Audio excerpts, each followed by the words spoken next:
without realizing it, parents sort of have sort of anxiety and insecurity.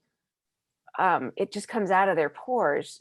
We just get so used to it that it becomes kind of white noise, and that they're used to having it on. They don't even notice it anymore, and then it ends up influencing their parenting. And that's what we're doing here, is we're looking at, let's step away from that insecurity and get a fresh look at what parenting and what our kids look like from there, because we don't do it very often. And it's really easy to just put on your insecurity hat and then go about your parenting, and you end up with this huge burden of trying to do something that frankly can't be done. Fortunately, we can't just download all our thinking and opinions and our worldview, and our kids will be like, oh great, thanks mom, because I don't have my own.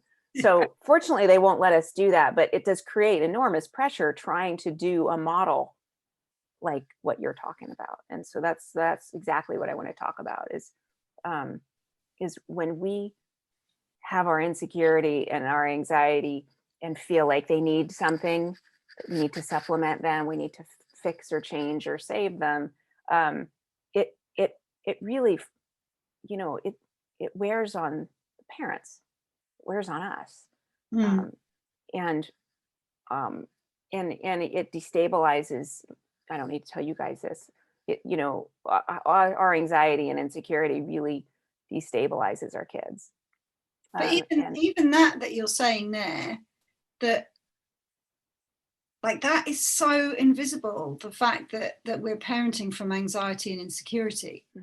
Like we just think no, I'm not. I'm just telling them what's right and what's wrong, and I'm responding. I'm responding to the horribleness that I see in my kid. The struggle they're going through. So we do. It's exactly right. It doesn't, and that's why. So I'm gonna bring things back a little bit and talk about what I see when I look at kids, and because I will see something different, because I'm not caught in the insecurity you have about your kid. Not that I don't get my own. I have teenagers and I get there, but I know, wait a minute, I'm looking at a bigger picture. And my shift for me was I had to do this when they were little. I saw, oh, I'm just walking around with worry, a certain amount of worry all the time. And it's destabilizing me and putting me in my worst. And then it's also wearing on my household and my marriage and my kids. It messes with people's equilibrium. And it's also optional.